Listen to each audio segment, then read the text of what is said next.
Hello friends, ఈరోజు మనం 2019లో release అయిన ద గోల్డెన్ ఐస్ అనే ఎపిసోడ్ నెంబర్ 19ని ఎక్స్ప్లెయిన్ చేయబోతున్నాం. మీరు ఇంకా ప్రీవియస్ పార్ట్స్ని చూడనట్లయితే డిస్క్రిప్షన్లో ఉన్న లింక్ ద్వారా చూడొచ్చు. అలాగే మా ఛానల్ని కనుక మీరు ఫస్ట్ టైం చూస్తున్నట్లయితే ఛానల్ని సబ్స్క్రైబ్ చేసుకొని పక్కనే ఉన్న బెల్ ఐకాన్ని క్లిక్ చేయండి. ఇక లేట్ చేయకుండా వీడియోలోకి వెళ్దాం. ఎపిసోడ్ స్టార్టింగ్లో మనకి లేడీ ఆఫీసర్, బెస్ట్ ఫ్రెండ్ ఇంకా బాడీగార్డ్ని చూపిస్తారు. వాళ్ళు హీరోని కాపాడడం కోసం ప్లాన్ వేస్తూ ఉంటారు. అప్పుడే అక్కడికి బ్యూటిఫుల్ లేడీ వచ్చి హీరోని బయటకు తీసుకురావడానికి నేను మీకు సహాయం చేస్తానని చెప్తుంది. ఇక లేడీ ఆఫీసర్ మొదటిగా ఇష్టం లేకపోయినా చేసేదేమీ లేక వాళ్ళు కూడా బ్యూటిఫుల్ లేడీ చెప్పిన మాటలకు సరే అంటారు. దాని తర్వాత లేడీ ఆఫీసర్ హీరోని కాపాడడం కోసం ఒక ప్లాన్ వేస్తుంది. ఏంటంటే మనం 2 గ్రూపులుగా డివైడ్ అవ్వాలి. ఒక గ్రూప్లో ఉన్న వాళ్ళు ఎవిడెన్స్ని కలెక్ట్ చేయాలి. ఇంకా సెకండ్ గ్రూప్లో ఉన్న వాళ్ళు హీరో ఎక్కడున్నారో తన లొకేషన్ని కనిపెట్టాలని చెప్తుంది. అప్పుడు బెస్ట్ ఫ్రెండ్ నేను బాడీగార్డ్ వెళ్ళి హీరో లొకేషన్ని కనిపెడతాం, మీరిద్దరు వెళ్ళి ఎవిడెన్స్ కలెక్ట్ చేయండి అని చెప్తాడు. ఆ తర్వాత వీళ్ళ నలుగురు 2 గ్రూపులుగా డివైడ్ అయిపోయి వాళ్ళ గెటప్స్ చేంజ్ చేసుకొని ఒక గ్రూప్ ఏమో ఎవిడెన్స్ కలెక్ట్ చేయడానికి, ఇంకో గ్రూప్లో ఉన్న వాళ్ళు హీరో లొకేషన్ని ట్రాప్ చేయడానికి వెళ్తారు. అయితే ఇక్కడ ఫస్ట్ గర్ల్స్ టీమ్ వీళ్ళిద్దరు కలిసి సీసీ కెమెరా రికార్డ్ అవుతున్న రూమ్లోకి వెళ్ళి ఫుడ్ సప్లై చేస్తున్నట్లు యాక్ట్ చేస్తూ వాళ్ళ కళ్ళల్లో స్ప్రేని కొట్టి వాళ్ళని తాళ్ళతో కట్టేసిన తర్వాత సీసీ కెమెరా రికార్డింగ్స్ని చెక్ చేస్తూ ఉంటారు. ఇక లేడీ ఆఫీసర్ ఆ సీసీ కెమెరాలో 3 నుంచి 4 o'clock రికార్డింగ్స్ని వెతుకుతూ ఉంటుంది. అయితే ఇక్కడ లేడీ ఆఫీసర్కి అర్థమయ్యే విషయం ఏంటంటే 3 నుంచి 4 o'clock రికార్డింగ్స్ అనేవి డిలీట్ అయి ఉన్నాయని. ఆ విషయాలు తెలుసుకున్న లేడీ ఆఫీసర్ బ్యూటిఫుల్ లేడీతో ఇలా అయితే మనకు ఎవిడెన్స్ ఎలా దొరుకుతుందని అంటుంది. దానికి బ్యూటిఫుల్ లేడీ మనం ఒకసారి ఫ్రాంక్ సెంగ్మన్ యొక్క రూమ్లోకి వెళ్ళి వెతుకుదాం, అలా వెతికితే మనకు ఏదైనా ఎవిడెన్స్ దొరికే ఛాన్సెస్ ఉంటాయి, దానికోసం నా దగ్గర ఒక ప్లాన్ ఉందని చెప్తుంది. అయితే ఇక్కడ ఫ్రాంక్ సెంగ్మన్ ఏమో తన స్మగ్లింగ్ గూడ్స్ని చూస్తూ ఉంటారు. అప్పుడే బ్యూటిఫుల్ లేడీ ఫ్రాంక్ సెంగ్మన్కి ఫోన్ చేసి నేను రూమ్లో ఒక్కదాన్నే ఉన్నాను, నాకు చాలా భయంగా ఉంది, ఒకసారి మీరు రావచ్చు కదా అని అడుగుతుంది. ఇక ఫ్రాంక్ సెంగ్మన్ కూడా ఆమె అడిగిన దానికి ఏం చేయాలో తెలియక చేసేదేమీ లేక బ్యూటిఫుల్ లేడీ రూమ్కి వెళ్తాడు. సీన్ షిఫ్ట్ అవుతుంది. ఇక్కడ మనకి బాయ్స్ టీమ్ని చూపిస్తారు. వాళ్ళు హీరో ఎక్కడున్నాడని కనిపెట్టడం కోసం వెతుకుతూ ఉంటారు. ఆ తర్వాత కాసేపటికి హీరో లొకేషన్ దొరుకుతుంది. కానీ ఆ వేర్ హౌస్ అనేది లాక్ వేసి ఉంటుంది. అప్పుడు హీరో మీరు నా కోసం దిగులు చెందకండి, నాకు పైన ఫ్లోర్లో ఏదో జరుగుతుందని సందేహంగా ఉంది, కాబట్టి మీరు వెళ్ళి పైన ఫ్లోర్ని ఒకసారి చెక్ చేయండి అని చెప్తాడు. దాంతో బెస్ట్ ఫ్రెండ్ ఇంకా బాడీగార్డ్ వీళ్ళిద్దరు కలిసి ఆ పైన ఉన్న ఫ్లోర్కి వెళ్తారు. అయితే ఇక్కడ వీళ్ళకి చాలా పురాతన వస్తువులు కనిపిస్తాయి. ఇదంతా చూసిన వీళ్ళకి తెలిసేది ఏంటంటే ఫ్రాంక్ సెంగ్మన్ పురాతన వస్తువులను స్మగ్లింగ్ చేస్తున్నాడని తెలుస్తుంది. దాంతో వీళ్ళు ప్రూఫ్ కోసం అక్కడున్న వస్తువులను ఫొటోస్ తీస్తూ ఉంటారు. సీన్ షిఫ్ట్ అవుతుంది. ఇక్కడ మనకి ఫ్రాంక్ సెంగ్మన్ ని చూపిస్తారు. అయితే అతను బ్యూటిఫుల్ లేడీ రూమ్ బయట నుంచొని తన రూమ్ ని నాక్ చేస్తూ ఉంటాడు. ఇక వెంటనే బ్యూటిఫుల్ లేడీ ఈ విషయాన్ని లేడీ ఆఫీసర్కి చెప్తుంది. ఆ తర్వాత ఫ్రాంక్ సెంగ్మన్ లోపలికి వచ్చేస్తాడు. లోపలికి వెళ్ళిన తర్వాత బ్యూటిఫుల్ లేడీతో నీకేమైనా ప్రాబ్లం అయితే చెప్పు, నేను చూసుకుంటానని అంటాడు. దానికి బ్యూటిఫుల్ లేడీ మీరు ఇక్కడికి వచ్చారు కదా, ఇప్పుడు నాకేం ప్రాబ్లం లేదని అంటుంది. ఆ తర్వాత బ్యూటిఫుల్ లేడీ ఫ్రాంక్ సెంగ్మన్ యొక్క చెయ్యిని పట్టుకొని అవును మీకు ఇక్కడ గాయం ఎందుకు అయ్యిందని అడుగుతూ అతని చెయ్యికి ప్లాస్టర్ కడుతూ ఉంటుంది. ఎందుకంటే లేడీ ఆఫీసర్కి కొంచెం టైం దొరుకుతుంది కాబట్టి. ఆ తర్వాత ఇక్కడ మనకి లేడీ ఆఫీసర్ని చూపిస్తారు. ఇక్కడ లేడీ ఆఫీసర్ ఫ్రాంక్ సెంగ్మన్ యొక్క రూమ్ బయట ఉంటుంది. ఆ రూమ్ని ఓపెన్ చేయడానికి పిన్ టైప్ చేస్తూ ఉంటుంది. అయితే లేడీ ఆఫీసర్ ఆ పిన్ని టైప్ చేసిన వెంటనే ఫ్రాంక్ సెంగ్మన్కి కన్ఫర్మేషన్ మెసేజ్ అనేది వెళ్తుంది. దాంతో తన రూమ్ని ఎవరో ఓపెన్ చేశారన్న విషయం తెలిసిపోతుంది. ఇక వెంటనే ఫ్రాంక్ సెంగ్మన్ అక్కడ నుండి బయటికి వచ్చేస్తాడు. ఇక్కడ లేడీ ఆఫీసర్ ఆ డోర్ని ఓపెన్ చేసుకొని రూమ్లోకి వెళ్ళి ఆ రూమ్ మొత్తం వెతుకుతూ ఉంటుంది. ఇక్కడ ఫ్రాంక్ సెంగ్మన్ వెంటనే వచ్చి బెస్ట్ ఫ్రెండ్ రూమ్లోకి వెళ్ళి చూస్తాడు.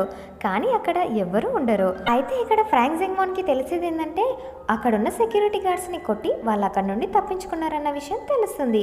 ఆ తర్వాత ఫ్రాంక్ సెంగ్మన్ తన దగ్గరున్న వాకీటాకీ ద్వారా అక్కడున్న బాడీ గార్డ్స్ అందరికీ ఈ మెసేజ్ని షేర్ చేస్తాడు. దాంతో వాళ్ళందరూ కలిసి బెస్ట్ ఫ్రెండ్ ఇంకా బాడీ గార్డ్ కోసం వెతుకుతూ ఉంటారు. సీన్ షిఫ్ట్ అవుతుంది. ఇక్కడ మనకి లేడీ ఆఫీసర్ని చూపిస్తారు. అయితే లేడీ ఆఫీసర్కి ఆ రూమ్లో ప్రూఫ్ కోసం ఒక షర్ట్ అనేది దొరుకుతుంది. దానిపైన బ్లడ్ మరకలు ఉంటాయి. ఇక వెంటనే ఆ షర్ట్ని తీసుకొని ఫ్రాంక్ సెంగ్మన్ రాక ముందుకే ఆ రూమ్లో నుండి బయటికి వచ్చేస్తుంది. సీన్ షిఫ్ట్ అవుతుంది. ఇక్కడ మనకి బెస్ట్ ఫ్రెండ్ ఇంకా బాడీ గార్డ్ని చూపిస్తారు. అప్పుడే బౌన్సర్స్ అందరు కలిసి వీళ్ళని కొట్టడానికి ప్రయత్నిస్తూ ఉండగా సీన్ కట్ అవుతుంది.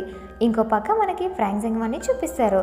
అతను చాలా కోపంతో చేతిలో గన్ను పట్టుకొని హీరోని చంపడం కోసం వెళ్తూ ఉంటారు. ఇక ఫ్రాంక్ జెంగ్మాన్ హీరో వెనకాల గన్ పట్టుకొని నిలబడి, నువ్వేమన్నావు, నేను నీతో గెలవలేనన్నావు కదా, సరే నేను నీతో గెలవలేకపోవచ్చు కానీ నిన్ను చంపగలను కదా అని అంటాడు. అప్పుడు హీరో, ఇప్పుడు నువ్వు నన్ను చంపితే ఇది 2వ మర్డర్ అవుతుంది కదా, మరి 2 మర్డర్ల నుండి నువ్వెలా బయటపడతావని అంటాడు. దానికి ఫ్రాంక్ జెంగ్మాన్, అదంతా నాకు వదిలేసేయి, నువ్వు హ్యాపీగా పైకి వెళ్ళి నా తరఫు నుండి యమధర్మరాజుకి హాయ్ చెప్పానని చెప్పమని అంటాడు. అప్పుడే అక్కడికి లేడీ ఆఫీసర్ వచ్చి ఫ్రాంక్ జెంగ్మాన్ని చితక్కొట్టేస్తుంది. ఇక వెంటనే బెస్ట్ ఫ్రెండ్ ఇంకా బాడీ గార్డ్ ఫ్రాంక్ జెంగ్మాన్ని పట్టుకుంటారు. ఆ తర్వాత పోలీస్ ఆఫీసర్స్ వచ్చి ఫ్రాంక్ జెంగ్మాన్ని అరెస్ట్ చేసి తీసుకెళ్తారు. సీన్ షిఫ్ట్ అవుతుంది. ఇక్కడ హీరో ఇంకా బ్యూటిఫుల్ లేడీ హోటల్ రూమ్లో మాట్లాడుకోవడాన్ని చూపిస్తారు. ఇక్కడ బ్యూటిఫుల్ లేడీ హీరోతో, నన్ను క్షమించండి, మీకు యుక్రెయిన్లో ఇలా జరుగుతుందని నాకు అసలు తెలియదు, ఇదంతా నా వల్లే జరిగిందని అంటుంది. దానికి హీరో, ఇదంతా అనుకోకుండా జరిగింది, నువ్వేం బాధపడకు, ఈ విషయాలన్నింటినీ వదిలేయి, ఇలాంటప్పుడే మనతో ఎవరుంటారో ఎవరుండరో అనేది అర్థమవుతుంది, అంటే ఆపదలో ఉన్నప్పుడే కదా మనతో ఎవరుంటారో తెలిసేదని అంటాడు. అది విన్న బ్యూటిఫుల్ లేడీ, మీరు చాలా మంచివారని అంటుంది. అప్పుడు హీరో, మైమ్నర్ ఎగ్జిబిషన్కి ప్రిపరేషన్స్ అయిపోయిందా అని అడుగుతాడు. దానికి బ్యూటిఫుల్ లేడీ, మైమ్నర్ ఎగ్జిబిషన్ పింజు ఎగ్జిబిషన్ కంటే చాలా పెద్దది, అలాగే మైమ్నర్ ఎగ్జిబిషన్లో జేమ్స్ స్టోన్ అమ్మకాలు కొనుగోలు చేయడంలో ఇది చాలా పెద్ద మార్కెట్, కాబట్టి ఈ రోజు రాత్రి మేము మైమ్నర్కి వెళ్తున్నామని చెప్తుంది. ఆ తర్వాత మీరు చైనాకి వెళ్ళి రెస్ట్ తీసుకోండి, ఎందుకంటే యుక్రెయిన్ యాత్ర ఇప్పటికే మీకు చాలా సమస్యల్ని తెచ్చిపెట్టింది, కాబట్టి మిమ్మల్ని ఇంకా నేను ఇబ్బంది పెట్టదలుచుకోలేదని అంటుంది. అప్పుడు హీరో, మీరు నా గురించి దిగులు చెందకండి, నేను వరల్డ్ని విజిట్ చేయాలనుకుంటున్నాను, అలాగే నాకున్న స్కిల్స్ని డెవలప్ చేసుకోవాలని చెప్తాడు. అలా వీళ్ళు మాట్లాడుతూ ఉండగా అప్పుడే అక్కడికి లేడీ ఆఫీసర్ ఎంట్రీ ఇస్తుంది. అయితే లేడీ ఆఫీసర్ హీరోకైన గాయానికి మందు రాయడం కోసం వచ్చి ఉంటుంది. అలా వీళ్ళు ముగ్గురు ఒకరినొకరు చూసుకుంటారు. అలా ఈ సీన్ ఇక్కడే కట్ అవుతుంది. సీన్ షిఫ్ట్ అవుతుంది. ఇక్కడ మనకి మైమ్నర్ని చూపిస్తారు. ఆ తర్వాత కాసేపటికి లేడీ హూ ఇంకా ఓల్డ్ మ్యాన్ని చూపిస్తారు. అయితే ఓల్డ్ మ్యాన్, మైమ్నర్ ఎగ్జిబిషన్ ఈసారి చాలా ఇంట్రెస్టింగ్గా ఉంటుందని అంటాడు. దానికి లేడీ హూ, ఎందుకని ఈసారి అంత స్పెషల్ అని అడుగుతుంది. దానికి ఓల్డ్ మ్యాన్, ఎందుకంటే ఈసారి కింగ్ కార్పొరేషన్ వాళ్ళు జాంగ్ హూని ఎగ్జిబిషన్లోకి తీసుకొస్తున్నారని అంటాడు. అప్పుడు లేడీ హూ, ఈ జాంగ్ హూ ఎవరు, అతను ఎందుకు అంత స్పెషల్ అని అంటుంది. దానికి ఓల్డ్ మ్యాన్, జూ కార్పొరేషన్ యొక్క ఫ్రాడ్స్ని అందరి ముందరికి తీసుకొచ్చి వాళ్ళ పరువు పోయేలా చేశాడు, అలాగే అతను రెడ్ కలర్ జేమ్స్ స్టోన్ని కనిపెట్టాడు, ఇంకా అతను 10 రాళ్ల పైన బెట్ చేశాడంటే అందులో 9 రాళ్ళు జేమ్స్ స్టోన్సే అయి ఉంటాయి, ఇంకా దానికంటే ముందు జరిగిన ఎగ్జిబిషన్స్లో కూడా గ్రీన్ కలర్ జేమ్స్ స్టోన్ని కనిపెట్టింది ఇతనే, అందువల్ల ఇతను చైనాలో చాలా ఫేమస్ అయిపోయాడు. అక్కడున్న ప్రజలు అతని జేమ్స్ స్టోన్ కింగ్ అని పిలుస్తారు. అలాగే మనకి తెలిసినంత వరకు జేమ్స్ స్టోన్ యొక్క విశ్వసంగులు ఎవరైతే ఉంటారో వాళ్ళ ఏజ్ అనేది 60 లేదా 70 ఇయర్స్ దాకా ఉంటుంది. కానీ మన జాంగ్ హూ మాత్రం చాలా యంగ్ బాయ్, అందువల్లే మనకి ఈసారి చాలా టఫ్ కాంపిటీషన్ జరగబోతుందని చెప్తాడు. ఇదంతా విన్న లేడీ హూ, నేను ఎలాగైనా జాంగ్ హూని కలవాలని అంటుంది. అయితే మనకి ఇక్కడ తెలిసే విషయం ఏంటంటే జాంగ్ హూ మరెవరో కాదు, మన హీరోనే. సీన్ షిఫ్ట్ అవుతుంది. ఇక్కడ మనకి బ్యూటిఫుల్ లేడీ ఇంకా హీరో మాట్లాడుకోవడాన్ని చూపిస్తారు. వాళ్ళిద్దరూ కలిసి లేడీ హూ గురించి మాట్లాడుతూ ఉంటారు. అప్పుడు బ్యూటిఫుల్ లేడీ, పింజు ఎగ్జిబిషన్లో జూ కార్పొరేషన్ ఎంత పెద్దదో అలాగే ఇక్కడ కూడా మైమ్నర్ ఎగ్జిబిషన్లో హూ కార్పొరేషన్ అంతే పెద్దది, దాని యొక్క చైర్మన్ లేడీ హూ, అలాగే మైమ్నర్లో ఉన్న పెద్ద వ్యాపారస్తులు ఇక్కడ జరిగే ప్రతి ఒక్క ఎగ్జిబిషన్ చిన్నదైనా పెద్దదైనా లేడీ హూ ఓకే అన్న తర్వాతే జరుగుతాయని చెప్తుంది. అది విన్న హీరో, మనకి హూ కార్పొరేషన్ కాంపిటేటర్సా అని అంటాడు.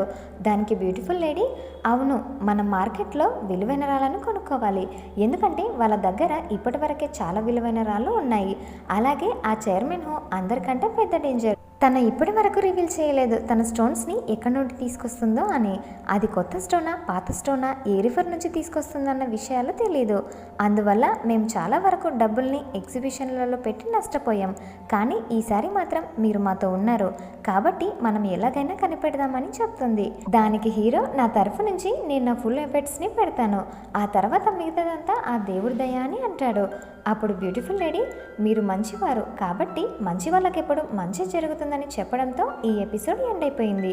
అయితే దీని తర్వాత వచ్చే ఎపిసోడ్ కోసం కామెంట్ చేయండి, వీడియో నచ్చితే లైక్ చేయండి, సబ్స్క్రైబ్ చేసుకొని మా ఛానల్ని. Thanks for watching.